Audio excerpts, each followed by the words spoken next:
En un trabajo de excavación, un equipo de construcción encuentra un pozo antiguo, sellado desde hacía décadas. Deciden sacar lo que hay dentro. Aparece un barril de madera. Lo suben con esfuerzo. ¡Mierda! Algo que nadie habría querido ver jamás. Carajo, nos asustamos. No pensábamos encontrar esa cosa. Parecía un duende disecado o algo así. Me va a dar pesadillas, tío. 29 de junio de 2006. En la esquina de Central Avenue y 108 Street, en el vecindario de Sutherland, en Saskatoon, Saskatchewan, Canadá, un equipo de construcción realizaba trabajos de excavación en una propiedad rural. Fue entonces cuando encontraron algo inesperado. Un pozo antiguo, sellado desde hacía décadas. Al explorarlo, descubrieron un barril de madera ya deteriorado por el tiempo. Dentro, había restos óseos envueltos en tela de arpillera. Junto al cuerpo, un anillo de oro y prendas que parecían datar de principios del siglo XX. Cuando llegamos era un verdadero alboroto. Estábamos preparados para cualquier cosa. Siempre esperamos lo inesperado, pero al ver ese cuerpo fue impactante. Parecía haber estado ahí durante casi 100 años. La investigación forense comenzó de inmediato. Los antropólogos determinaron que se trataba de una mujer joven, de entre 25 y 35 años. Y había algo claro: la muerte no había sido natural. El cuerpo presentaba señales de violencia previas a ser colocado dentro del barril.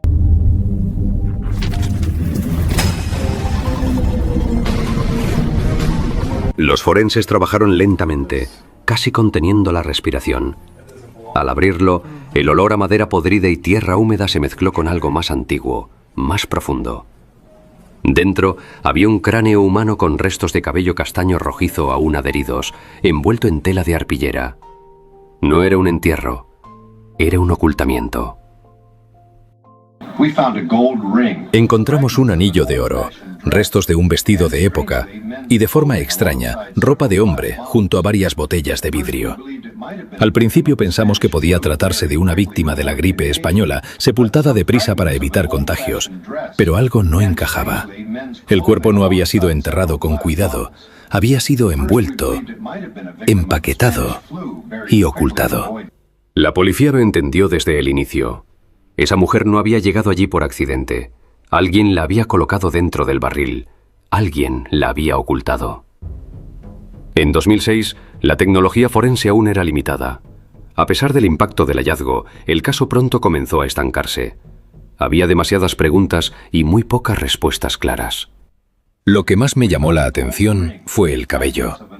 A pesar del tiempo, el tono rojizo aún era visible. Eso no era común. También encontramos marcas en los restos que no correspondían al paso de los años. Eran señales de violencia. Esa mujer no murió de forma natural. Fue colocada allí con intención. Alguien quiso asegurarse de que no fuera encontrada. Los investigadores empezaron a trabajar sobre distintas hipótesis.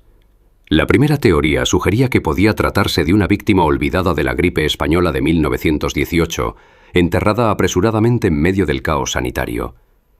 Pero las marcas de violencia descartaron rápidamente esa posibilidad. La segunda hipótesis llevó la atención hacia el antiguo Hotel Shore, ubicado cerca del pozo. A inicios del siglo XX, una empleada llamada Cynthia Hertel había desaparecido en la noche sin dejar rastro. Se dedujo que el cuerpo databa aproximadamente entre 1910 y 1920. Era el año 2006 y la policía canadiense intentó rastrear denuncias de desaparición de esa época. Fue una tarea casi titánica. En esos años, una desaparición podía perderse fácilmente en el tiempo. No había registros detallados ni investigaciones profundas. El caso de Cynthia Hertel fue uno de tantos que simplemente quedaron sin respuesta. Cuando encontraron el barril, muchos pensamos que, tal vez, finalmente se estaba resolviendo un misterio de casi 100 años. Pero había otra sombra que aparecía en los archivos antiguos. Entre 1910 y 1920, los periódicos hablaban de un asesino al que llamaban el asesino de las medias. Se decía que amordazaba a sus víctimas antes de atacarlas. Aunque el cuerpo hallado no tenía ese patrón exacto, la cercanía temporal hizo que la policía considerara la posibilidad. El tiempo se volvió parte del enigma.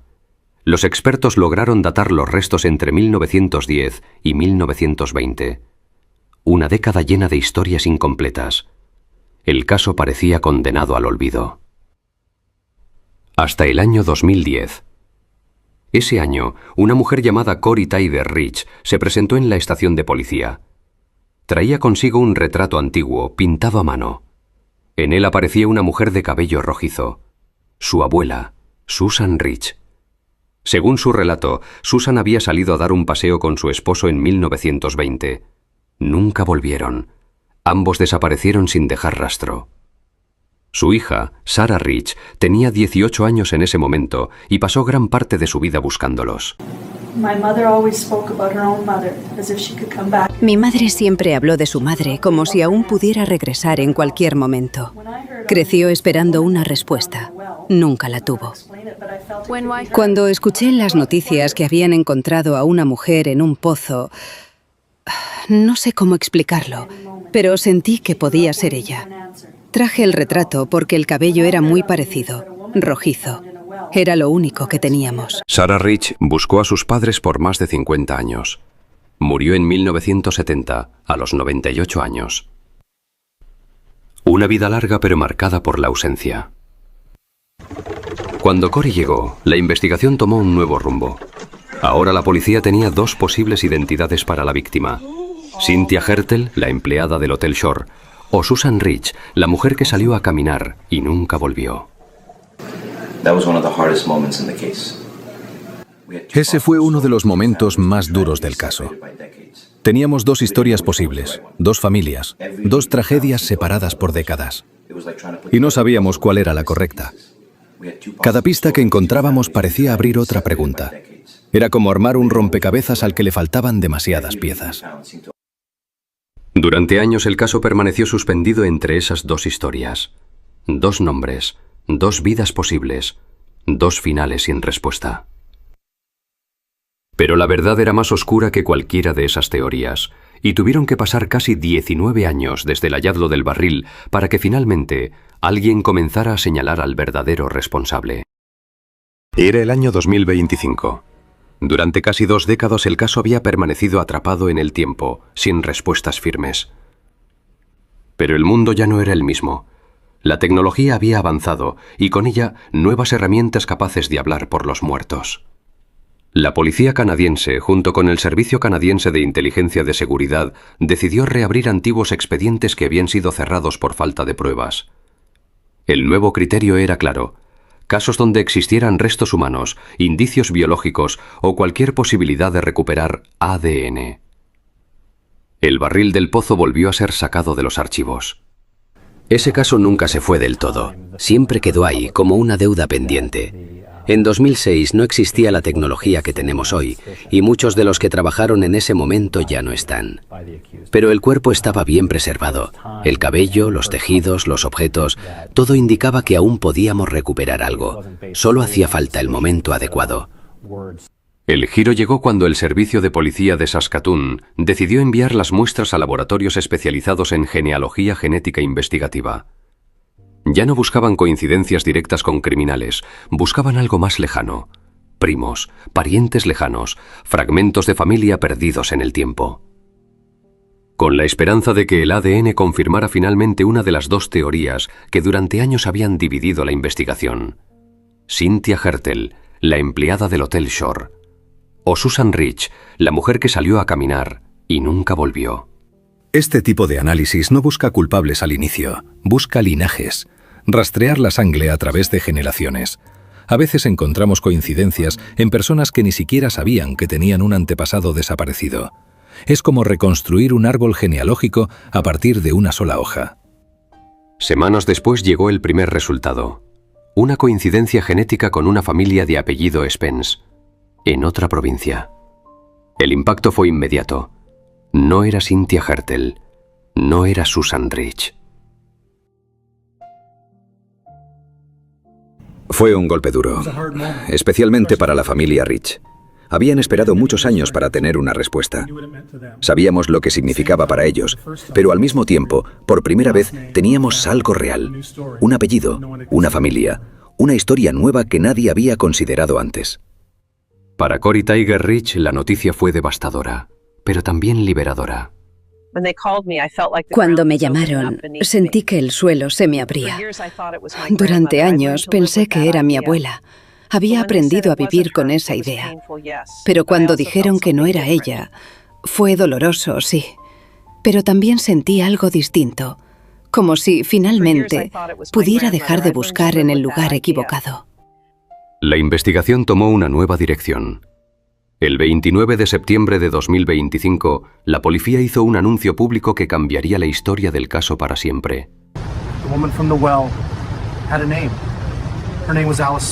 La mujer del pozo tenía nombre, Alice Spence.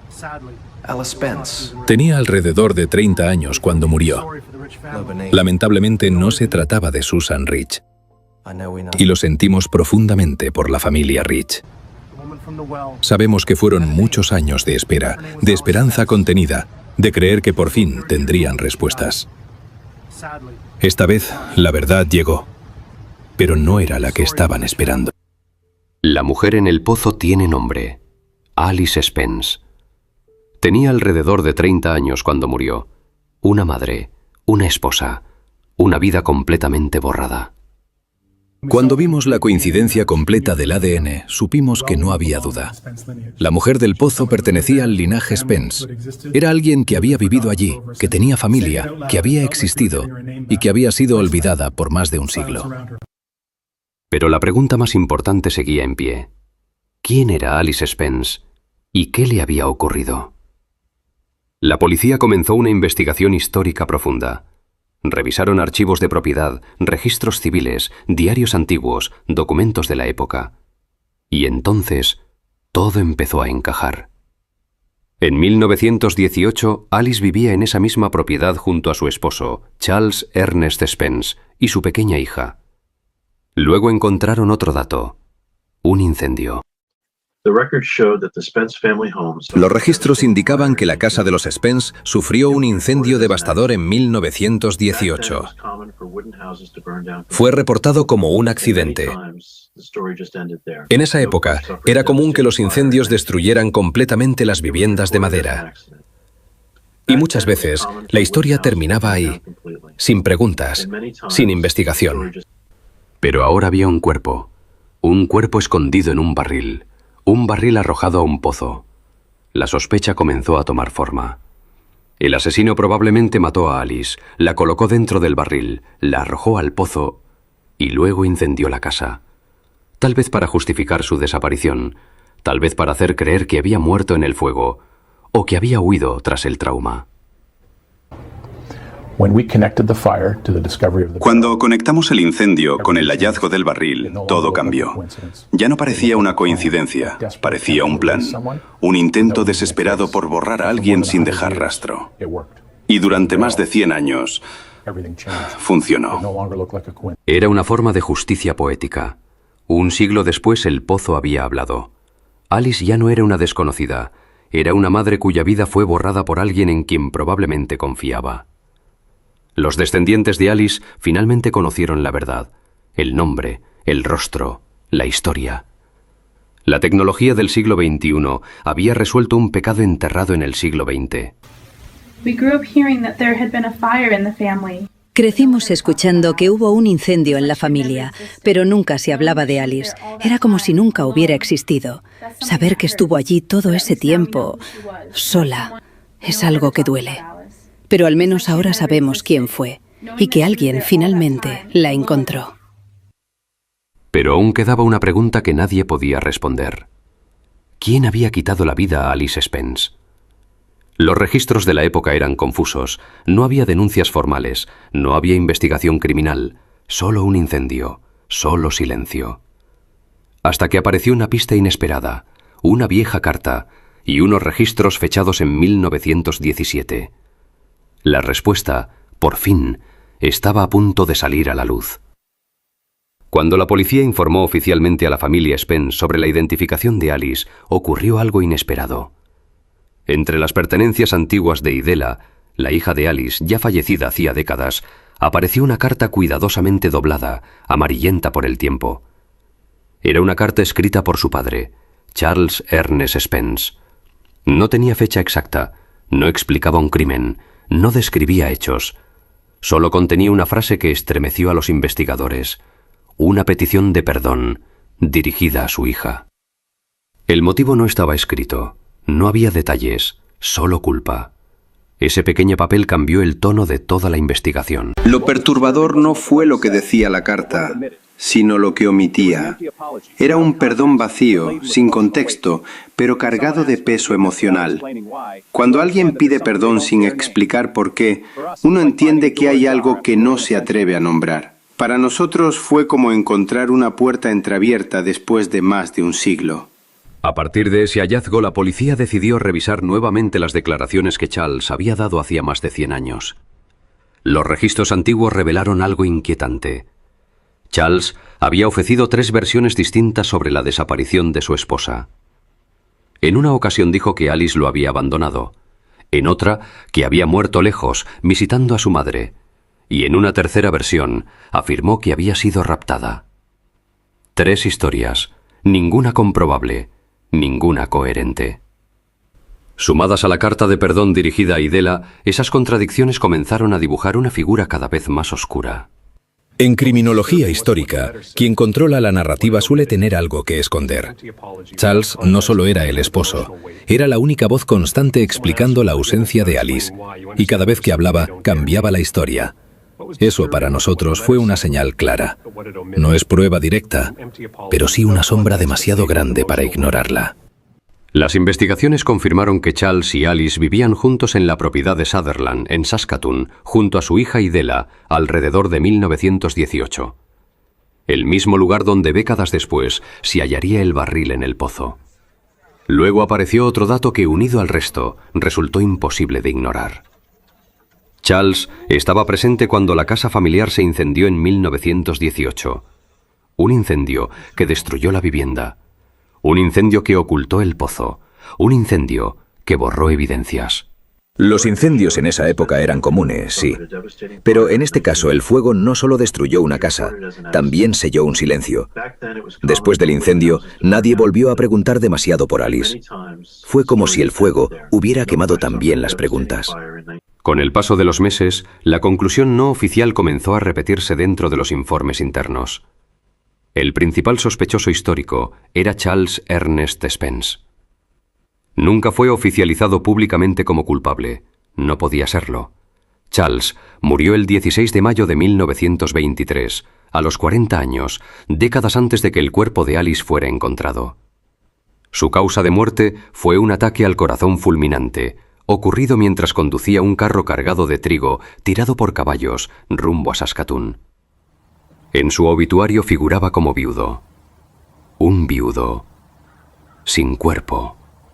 Un viudo sin certificado de defunción de su esposa.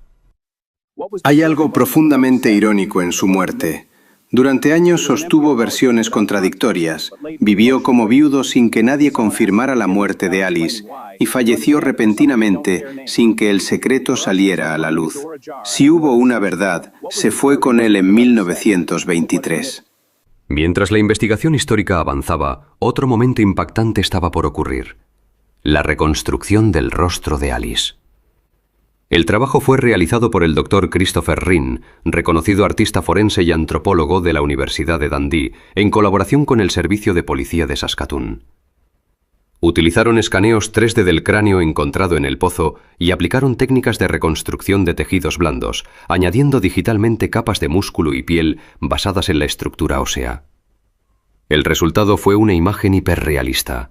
Una mujer joven, de cabello castaño rojizo y ojos claros. Un rostro sereno, que había permanecido oculto más de un siglo.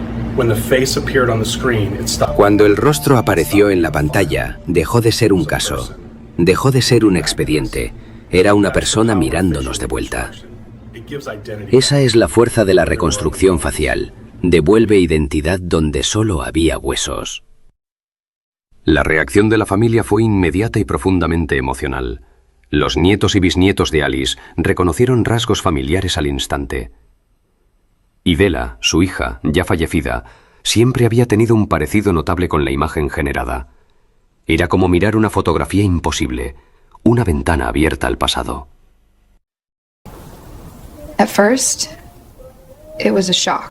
Fue un choque.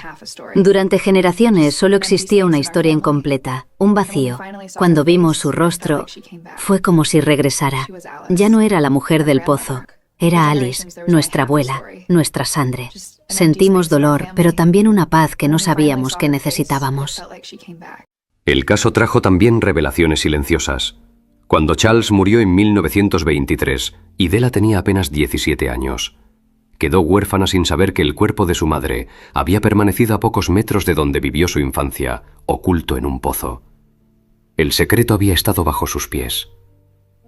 La policía de Saskatoon confirmó en 2025 que, aunque las pruebas circunstanciales apuntaban a Charles como principal sospechoso, el caso debía cerrarse sin cargos formales. El único posible responsable llevaba más de un siglo muerto. Otra ironía emergió al revisar los registros del cementerio Woodlawn, en Saskatoon. Charles fue enterrado allí en 1923. Y en 2009, antes de ser identificados, los restos de Alice también fueron enterrados en el mismo cementerio, en una tumba sin nombre. Durante años, estuvieron a pocos metros uno del otro, sin que nadie lo supiera. Él con su nombre grabado en piedra, ella sin identidad. Cuando supimos la verdad, fue imposible no sentir un estremecimiento. Era como si la historia hubiera estado esperando el momento exacto para completarse. Así, más de 100 años después, Alice Spence dejó de ser un misterio enterrado. Recuperó su rostro, su nombre y su lugar en la memoria.